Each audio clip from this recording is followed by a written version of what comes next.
gathering or meeting. Sana, go ahead.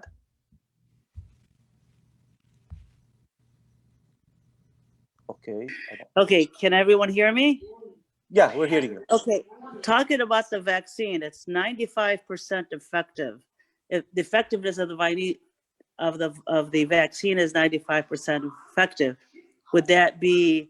Wouldn't you think it would be the efficacy of the vaccine is 95% because of controlled clinical studies, but yet when it's out in the public, there are a lot of different people with different conditions, and it tends to lower that percentage? Thank you, Sana. I can answer that. So efficacy, we're talking, so in a trial, it's a very controlled environment. The people, Moderna, Pfizer, they have handpicked these individuals. They've handpicked them, right? We have an individual today who's handpicked to be in a study. We know what their medical history is, right? It's a completely controlled trial. So what happens is when it goes out into the real world, we're going to see different numbers. The numbers aren't going to be exactly up to 95%. And that term efficacy, right? Effectiveness, it becomes effectiveness at that point, and when it's out into the community. We do think that it's going to be a high effectiveness, right? So when we look at vaccines, I can't remember, someone mentioned the flu vaccine, a good efficacy rate is going to be 30, 40, 50%, right? With these studies, we were getting up to 95%. That is amazing. Not only that, but the people who caught COVID in those who got the vaccine did not, number one, die of the infection, and two, didn't have severe complications related to COVID-19. So the vaccine. I'm sorry, Sarah, for the sake, because we still have one more question, only 1 minute. Go ahead. So we're going to go with Fatmi. I think this will be our last question. I have a question for Dr. Hassoun. Yeah, let's after Fatmi, and then you will have your question, Mr. Zaun. تفضلي فاطمة. يسعد مساكم جميعا. اهلا. بشكركم كلكم على هذه الندوة الرائعة والمعلومات القيمة اللي عم تتناولوها، وبالفعل بحاجة كلنا لنسمع. I'm sorry if you want me to speak in English, I prefer in Arabic because I have an important question. So الناس مثل ما بنعرف كلنا بترتعب من الاشياء المجهولة. So خاصة هلا بحال فيروس كورونا وقصة الفاكسين، فعم بيصير عندها حالة من الذعر وحالة أيضا من عم تأثر على نفسيتها، مثل ما طرح أستاذ زياد قبل شوي، كتير عم بتأثر عليهم نفسيا. فممكن نحن نوصل أكثر توعية عامة الناس. في كتير ناس مثلا ما بتحكي انجلش، كمان في كتير ناس ما بتتابع بالمدارس مع اولادها، لان نحن بالمدرسه كنا نعمل اجتماعات للاهالي ونعمل هذه بعض المحاضرات لنوصل الافكار المهمه او المعلومات اللي ممكن تفيد الجاليه. فكيف ممكن هلا نعمل اشياء كمان اكثر نوصلها، خاصه الاخبار او الخاطئه اللي عم تنتقل للناس. استاذ حسن، بعتقد ممكن في مجال تحب تجاوب السؤال؟ اللي حكيتيه كثير صحيح، وبحاجه يكون الجهد مضاعف. يمكن هالجلسات هذه لازم تتكرر، ولازم تتكرر بنطاق اوسع. مثل ما حكينا على انه المدارس لها دور اساسي، الجمعيات الأهلية لها دور أساسي. ضروري إنه هالحديث هذا كمان ينتشر بالجمعيات الأهلية. المساجد والجوامع لهم دور في المسألة هذه. اللي قلتيه كتير صحيح، لأنه مسألة الترجمة، عم نترجم قضايا علمية، عم نترجم قضايا أحيانا صعبة ترجمتها.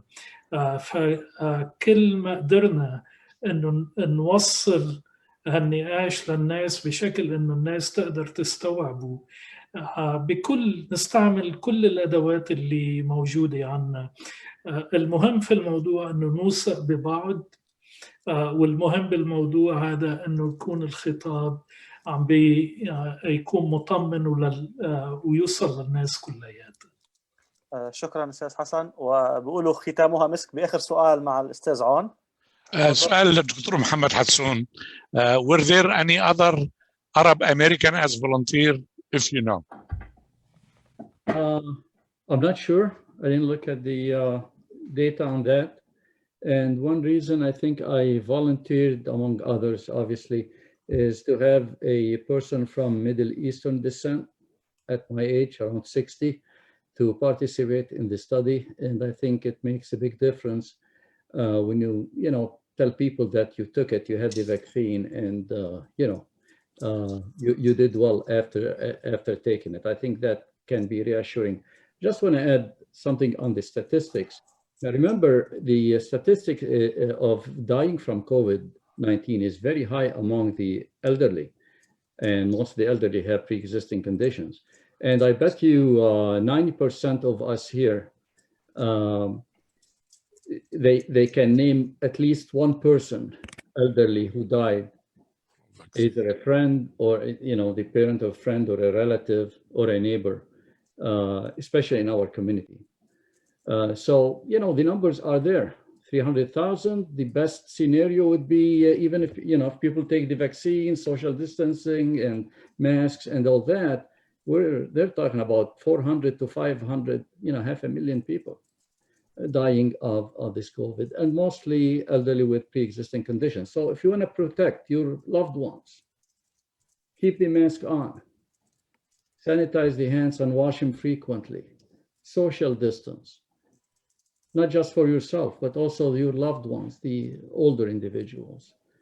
And civic duty, taking the vaccine, is not just to protect yourself, it's to protect others as well, the ones that you love.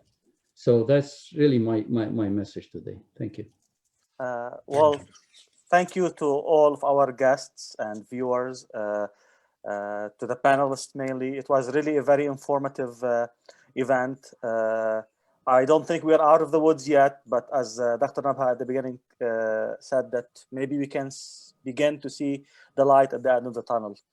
Dim light, but still a light nonetheless. Thank you all. Please, any suggestions to us, to our ALNADWA, feel free to share it with us. We would really appreciate your suggestions and your continued support so we can continue bringing these events to the community and to our people. Thank you, guys. Thank you. Thank you guys for a Thank really you. wonderful and productive conversation. Thank you. Hey, good night, everyone. Good night. Good night, Abu Mijam.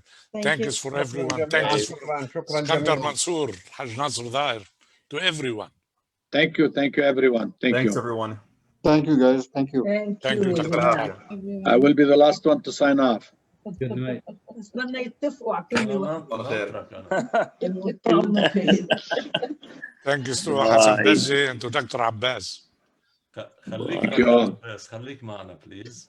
Yes, and I'm happy right holidays here. everyone. ليلى أمين